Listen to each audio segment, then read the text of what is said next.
Bien, bonjour à tous, bonjour Dunkerque. Je suis très heureux de vous accueillir pour cette présentation.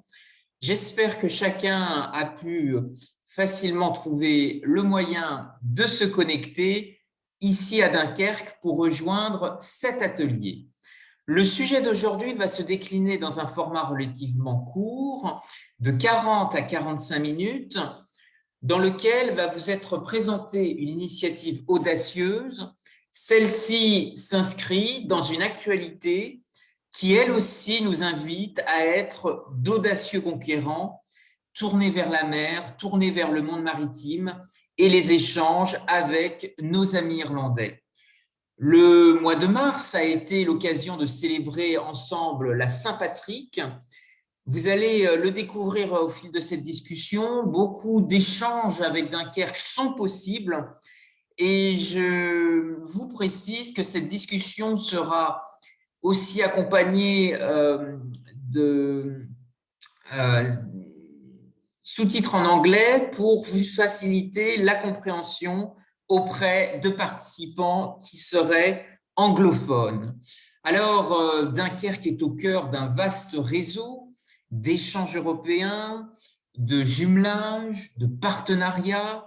Dunkerque est un carrefour. Vous avez ici une carte assez exceptionnelle, l'ensemble des dynamiques collaboratives qui existent entre Dunkerque et ses villes partenaires.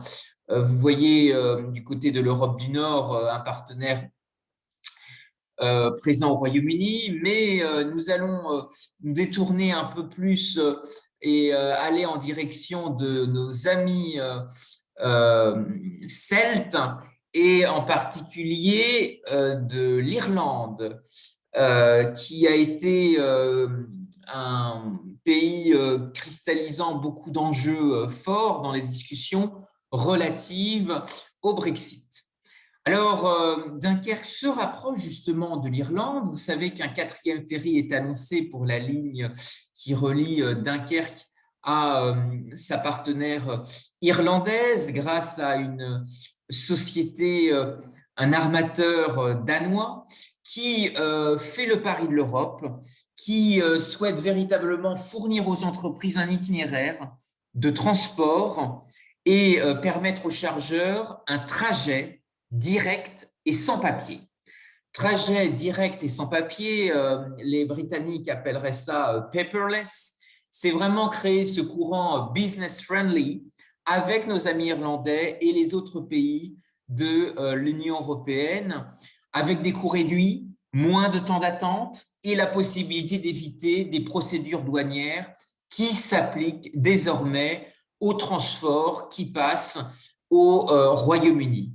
Donc, c'est un élément extrêmement intéressant pour les autoroutes de la mer que Dunkerque aujourd'hui porte en son sein et qui rayonne aussi dans son histoire extrêmement riche. Je veux vous rappeler, bien sûr, le passé des corsaires qui s'est enrichi de nombreux réfugiés jacobites qui sont venus à Quimper, à Dunkerque, dans des villes de l'arc atlantique, je pense aussi au port de Nantes, mais aussi Saint-Malo, des ports de la Manche, et Dunkerque a été justement ce passage de témoin qui a permis un transfert exceptionnel de connaissances, puisque les Irlandais ont aussi apporté le savoir-faire en matière de haute technologie navale et également leur connaissance du commerce. Commerce au-delà des mers, commerce au-delà des océans.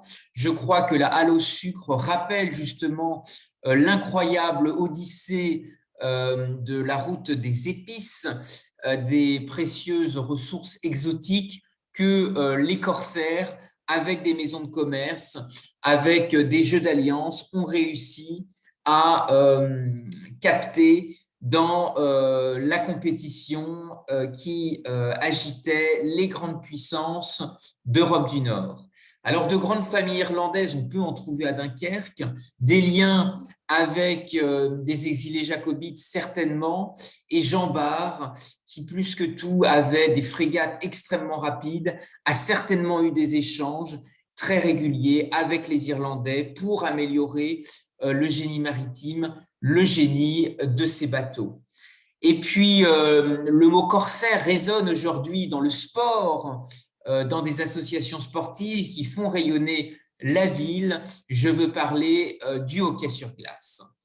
Alors, continuons ensemble à découvrir ces liens étonnants entre Dunkerque et l'Irlande. Je voudrais aussi parler, en prenant un peu de hauteur, à un écrivain, Victor Hugo, qui a porté une œuvre remarquable qui s'appelle Les Travailleurs de la mer, dans lequel il imagine la figure d'un roi au crinier de l'océan, qui aurait trouvé le bonheur dans ses États, et la Constitution dont il est l'auteur refuse justement le droit d'entrée de l'or et de l'argent sans son autorisation. Et la seule monnaie qui est autorisée est le coquillage, dont la mer est l'inépuisable coffre-fort. Alors, l'Irlande est aussi un paradis des coquillages, une terre d'exil des huîtres.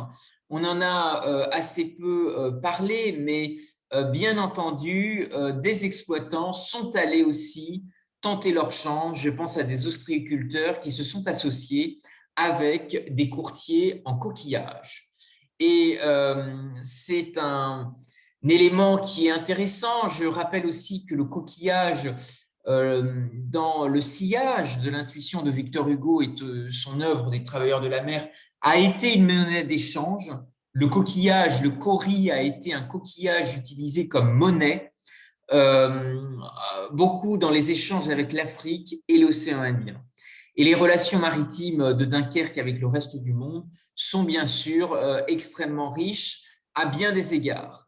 Alors, l'histoire des huîtres est intéressante parce qu'on considère aujourd'hui que 86% des huîtres sont exportées, huîtres irlandaises sont exportées vers la France. C'est un chiffre extrêmement important qui montre à quel point ce coquillage est convoité et cela représente un processus relativement long, puisque 3 à 4 années d'élevage sont nécessaires pour obtenir une huître commercialisable.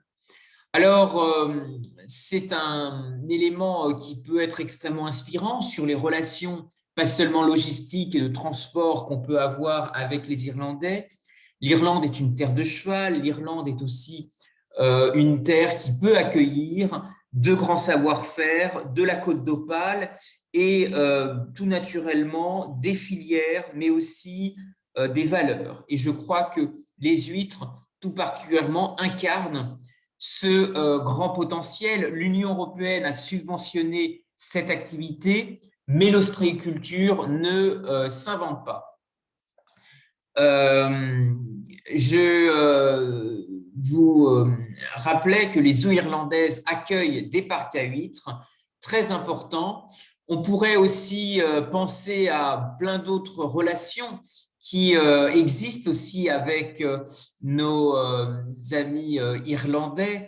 Échanges industriels, bien entendu, des transferts importants que j'ai évoqués dans la haute technologie navale, mais aussi dans des échanges beaucoup plus manufacturiers, avec Dunkerque, avec le port de Saint-Nazaire, qui a été aussi un véritable passage de témoin autour de l'acier, acier transmanche, charbon gallois et irlandais.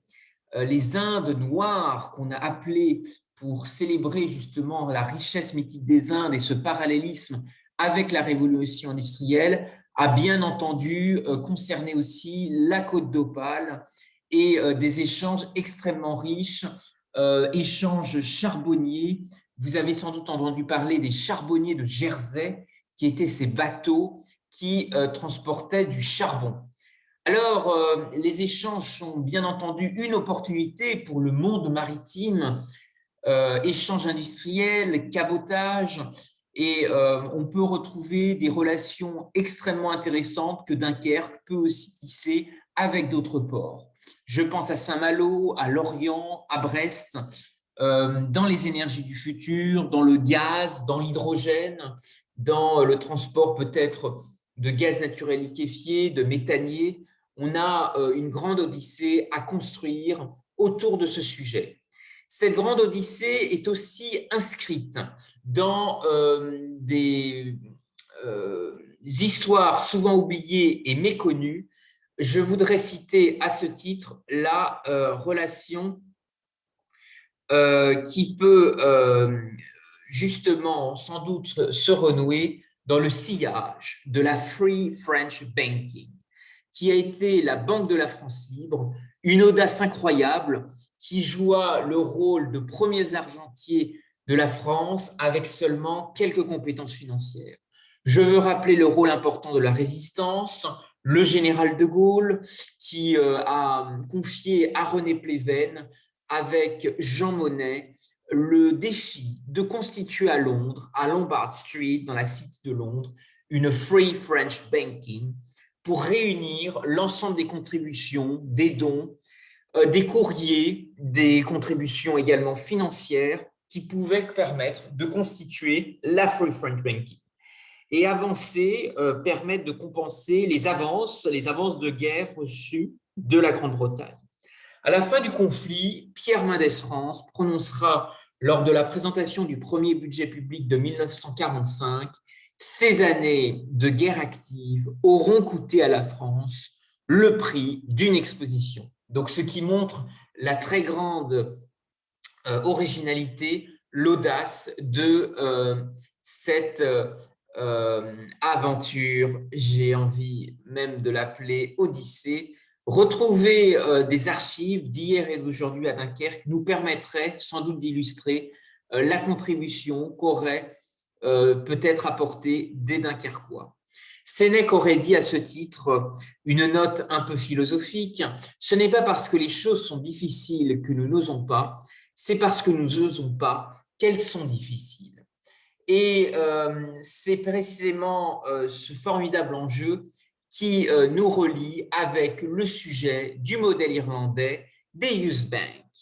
Alors, cette période de crise de la mémoire des conflits a été aussi très fortement mise en valeur par des plumes irlandaises, et je veux penser à un prix Nobel de littérature. Samuel Beckett, que vous connaissez sans doute, a été justement le génie de cette mémoire, reconstruire au milieu des ruines. C'est précisément l'un des grands défis littéraires qu'il avait mis en valeur. Alors, les autoroutes de la mer ont besoin aujourd'hui d'une nouvelle vie. La Rochelle s'y intéresse, Cherbourg s'y intéresse, Roscoff souhaite reconnecter avec ces nouvelles lignes maritimes, d'autant plus que le Brexit se passant, l'Irlande cherche aujourd'hui de nouveaux partenaires et c'est peut-être quelque chose qui peut relancer justement les échanges avec le pays du trèfle.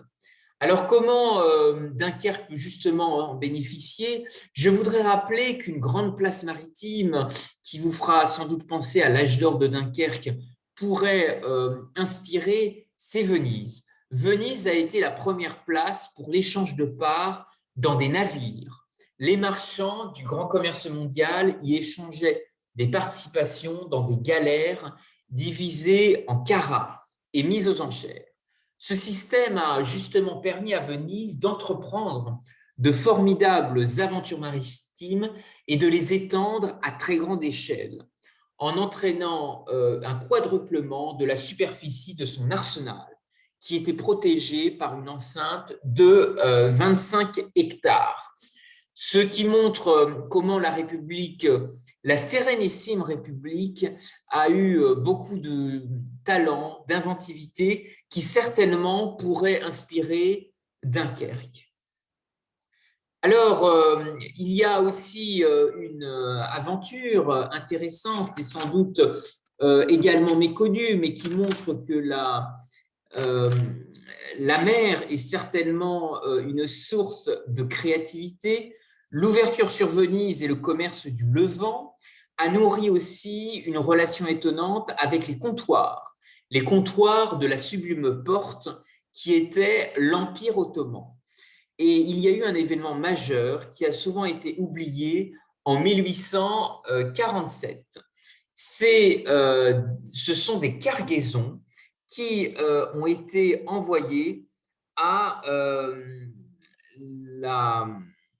par le sultan depuis la Méditerranée pour apporter une aide humanitaire à l'Irlande.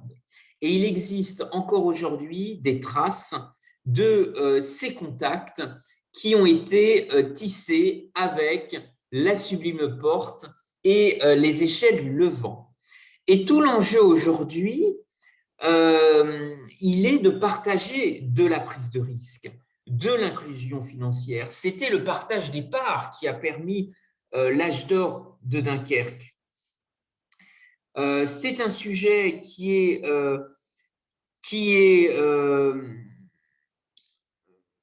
extrêmement remis sur la table depuis 2016 et bien avant. Le FMI a publié des études relatives à l'impact des technologies blockchain sur l'économie mondiale et interroge les potentialités d'inclusion financière. Alors, les îles innovent beaucoup dans ce domaine. L'un, en Méditerranée, et c'est ce qui fait l'ouverture avec l'Empire ottoman, plusieurs îles sont intéressantes, veulent être des plateformes d'innovation. Je pense en particulier à Malte, qui est dans la zone euro et dans l'Union européenne. C'est sans doute un élément également d'inspiration qui peut probablement nourrir le laboratoire d'idées dunkerquois. Alors, plus récemment, il y a aussi une autre actualité qui est une tribune de Jean-Yves Le Drian qui a été publiée le 2 janvier dernier et qui s'intitule « France, you EU closest neighbor », France, votre voisin le plus proche. Cette tribune, publiée dans les colonnes du Irish Times, vous pouvez la retrouver facilement sur Internet. Je vous invite à la parcourir parce qu'elle illustre toutes les formes de coopération que l'on peut co-construire avec l'Irlande. Cette tribune a aussi le mérite d'ouvrir un débat et c'est ce débat que je vous propose d'avoir aujourd'hui au sujet de la Youth Bank. J'ai voulu construire cette présentation en apportant aussi le vécu et le recul d'un expatrié, puisque j'ai rencontré plusieurs représentants de la diaspora irlandaise au Moyen-Orient, où j'ai travaillé plusieurs années dans le Golfe Persique. Et je pense aujourd'hui que justement Dunkerque, avec ce foyer d'exil de diaspora irlandaise, de diaspora jacobite, pourrait justement créer des connexions jusqu'en Australie grâce à l'immense propagation des diasporas économiques, diaspora culturelles qui existent autour de l'Irlande. Et donc, le débat que je vous propose d'avoir aujourd'hui s'inscrit véritablement dans les financements innovants, dans la recherche de nouveaux leviers de construction et d'interdépendance européenne. Axe transmanche, arc atlantique, l'argent est là pour investir, l'argent est là pour créer. C'est une forme d'énergie universelle dans les affaires qui permet de faire bouger les choses et de transformer les visions en réalité. Alors, dans ce voyage dans l'espace et dans le temps, je me permets de faire la transition autour du débat qui nous intéresse aujourd'hui, à savoir, qu'est-ce qu'une Youth Bank ? Alors, qu'est-ce qu'une Youth Bank ? C'est un débat extrêmement intéressant et captivant. C'est une présentation qui s'appuie sur un ouvrage que j'ai moi-même écrit et je voudrais vous encourager aussi à prendre connaissance d'une petite vidéo qui vous aidera peut-être à vous plonger plus directement dans le concept. C'est une vidéo accessible sur YouTube qui vous explique précisément en anglais qu'est-ce qu'une Youth Bank. Le contenu animé vous permet véritablement de voir le fonctionnement très opérant et de bien comprendre la déclinaison en Irlande. Alors, il y a plusieurs années, le fondateur irlandais des Youth Bank a été invité à Paris pour présenter son concept et pour mieux comprendre l'alchimie inédite, je vous propose de revenir sur la genèse.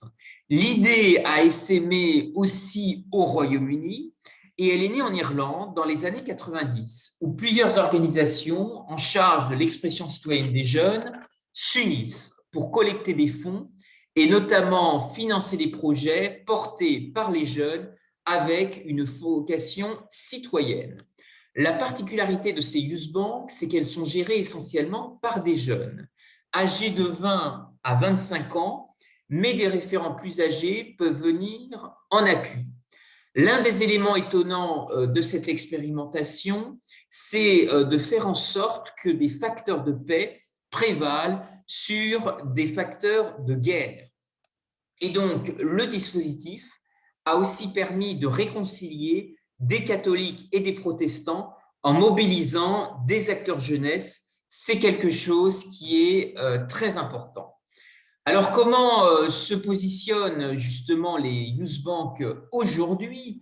Il s'agit d'une structure de financement participatif. Une structure de financement participatif dédiée aux jeunes porteurs de talents, porteurs de projets innovants, et qui va être très performante dans la mise en relation et le modèle de gouvernance, puisque l'objectif est d'être une structure pour les jeunes, gérée par les jeunes, dont l'idée est d'amener les jeunes générations vers le goût d'entreprendre et la prise de risque. Et donc, au final, gérer les graines d'un écosystème fort en matière de création de valeur. Dans tout ce qu'il y a de plus fort au niveau philosophique, l'Irlande des Lumières s'est effectivement beaucoup appuyée sur Aristote, sur Démocrite et sur saint Thomas d'Aquin. Ce sont des philosophes qui sont extrêmement intéressants parce qu'ils ont vraiment théorisé la notion subjective de valeur. Comment on crée de la valeur? Comment on peut créer une valeur ajoutée pour des partenaires, pour des écosystèmes, créer de la valeur pour un client? Alors, il ne s'agit pas de faire doublon avec des dispositifs existants, mais plutôt de trouver des modes d'action ici à Dunkerque et des modes de réflexion très innovants.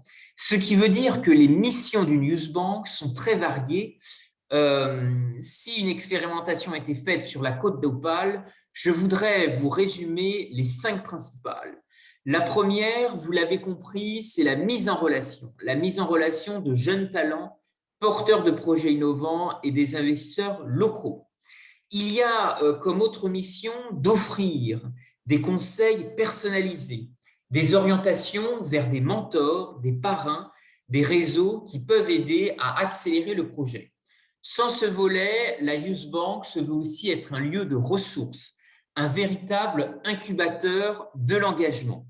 La Youth Bank est aussi un outil qui permet de flécher des financements, des dispositifs publics d'appui à l'innovation. Et puis enfin, le pilier fondamental, c'est de proposer une participation financière. Et là, la décision d'attribution du financement sont déterminées par une commission collégiale regroupant les membres de la Youth Bank au vu de l'intérêt citoyen du projet, de son originalité et de sa viabilité. Je pense qu'avec la dynamique et le prisme des relations de jumelage de Dunkerque, le dynamisme, le rayonnement, le bouillonnement des acteurs associatifs dunkerquois, il y a certainement beaucoup de choses à imaginer et je vous propose de découvrir comment finalement ce dispositif colle à des besoins. En fait, il y a eu beaucoup d'études sur le crowdfunding et on a réalisé que le crowdfunding, ce financement par la foule qui fait appel à des réseaux, bien souvent, les communautés, les gens avaient mobilisé, avaient envie d'aller beaucoup plus loin. Et en réalité, 39% des crowdfunders se disaient intéressés pour aider un projet et y participer en termes de conseils. Alors, en réalisant une analyse sociologique un peu plus fine, il est important de bien identifier les freins et les accélérateurs à l'entrepreneuriat des jeunes. Il y a des chiffres très intéressants qui s'appuient sur l'INSEE. On considère que 50 à 60% des jeunes dunkerquois ont l'intention de créer une entreprise. Mais toutefois, il y a des freins. Parmi ces freins, il y en a 3 majeurs. Tout d'abord, il y a l'essoufflement. le manque de dynamisme que ressentent les jeunes face au circuit bancaire classique. Ensuite, il faut aussi observer le manque de transition expérientielle entre l'adolescence, la fin d'études et l'âge adulte. Il existe aussi d'autres freins, mais tout ceci illustre bien souvent le manque de moyens financiers comme principal handicap à la concrétisation d'un projet de création. Alors, de nouveaux défis, il y en a. D'abord, la révolution numérique. On voit combien les compagnies aériennes changent dans leurs modalités. Le e-commerce se retrouve métamorphosé. Il y a un esprit d'entreprise qui évolue, qui révèle aussi qu'il y a un trou dans la raquette dans l'accompagnement des financements innovants en direction des jeunes. Quel est le fonctionnement global à ce titre et comment les youth banks sont déclinés localement en Irlande et au Royaume-Uni. Alors, il existe ce qu'on appelle les Golden Rules. Les Golden Rules sont ces règles d'or. Ça prendrait un peu trop de temps à toutes les présenter, mais je vous propose de retenir l'une des règles fondamentales. C'est que les youth banks doivent être créés et gérés par des jeunes.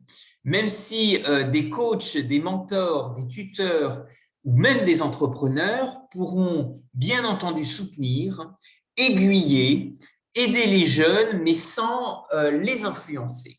C'est quelque chose de très important dans la gouvernance. Alors, quelques missions structurantes sont aussi à retenir pour réussir l'architecture de la Youth Bank. Il faut des piliers solides. Parmi eux, on retrouve toujours un peu la même chose, c'est de pousser des jeunes à s'associer et donc de mener un travail permanent de sensibilisation, d'événements thématiques et de mise en place de réseaux. Réseau d'accompagnement, réseau informel, ce qui peut expliquer dans la mise en place du modèle irlandais, mais aussi du modèle britannique, des structures assez fortes de confédération. Confédération des Youth Banks qui existent en Écosse, en Irlande, et ces pôles vont justement apporter un rôle de support logistique, mais aussi de relations institutionnelles. Et c'est ce modèle irlandais qui pourrait tout à fait se transposer à Dunkerque, sur la côte d'Opale. C'est le sens de mon ouvrage qui développe justement des préconisations pour expérimenter une Youth Bank pilote avec des étapes de mise en place et la parution que j'ai coécrite dans ce sens avec des cadres dirigeants propose également des éléments de déclinaison sur le sol dunkerquois avec l'ensemble des acteurs associatifs qui seraient intéressés.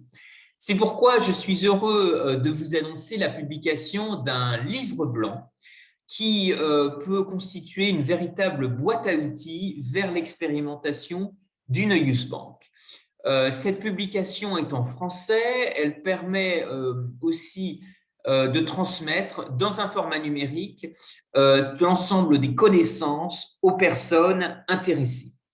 Je pense que le débat aussi reste très largement ouvert, à la fois parce que dans le territoire de la Côte d'Opale relié aussi à de grandes métropoles européennes, relié à Lille, à un écosystème foisonnant dans les fintech, à un grand passé industriel d'échange, de troc, on peut certainement trouver de nouveaux leviers qui s'inventent en permanence. Ce laboratoire d'idées, je voudrais l'ouvrir avec vous parce que de nombreux éléments alternatifs dans la reconstruction, la réappropriation de l'espace public à Dunkerque peut être intéressant. Je parlais de la halle au sucre, mais peut-être que certains d'entre vous ont justement entendu parler de ce qu'on appelle Media for Equity, qui consiste à offrir des espaces publicitaires à des associations et des startups. Et c'est peut-être ça qui peut justement être très précurseur dans ce domaine. Offrir de nouveaux éléments de visibilité pour des projets qui émergent et qui pourraient faire rayonner Dunkerque au-delà des mers, au-delà des océans, avec nos amis irlandais. Je suis aussi très heureux de vous proposer, pour enrichir ce débat, des outils numériques. Il y a une page Usebank France qui existe, un compte Instagram si vous souhaitez aussi commenter et voir des photos sur sa faisabilité. Je pense aussi à Twitter qui est un levier intéressant de communication pour échanger aussi. Et enfin, une page Facebook qui, elle, est la plateforme pour recevoir l'ensemble des actualités et des événements qui seraient amenés à s'organiser sur la côte d'Opale pour faire connaître le sujet, faire ressurgir ce grand passé corsaire que Dunkerque a aussi développé. Je voudrais vous remercier pour votre attention. J'espère que je n'ai pas été trop long. Si vous souhaitez recueillir la publication ou recevoir d'autres actualités, n'hésitez pas à vous signaler sur ces outils numériques. Je voudrais vous remercier pour votre attention. J'espère encore une fois ne pas avoir été trop long et je vous propose d'échanger ensemble sur vos remarques, vos réactions et vos éléments que vous souhaiteriez apporter au débat.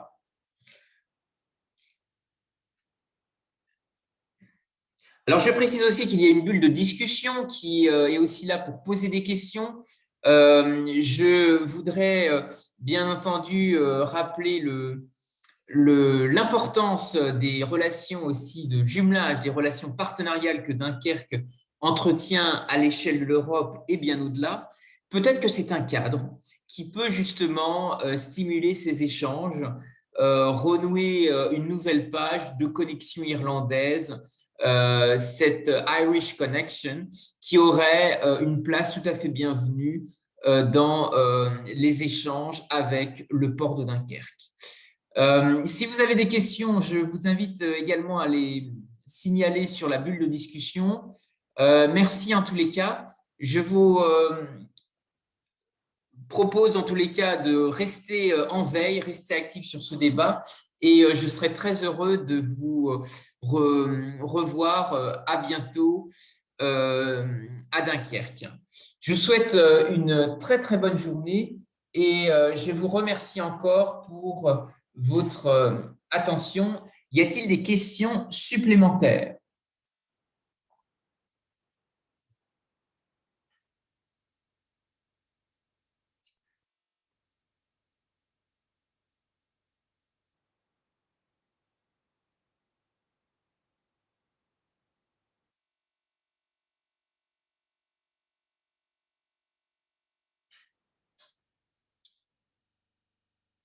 Bien, écoutez, s'il n'y a pas plus de questions, je vous propose de clôturer cette séance. Merci à tous pour votre attention et je vous dis à très bientôt.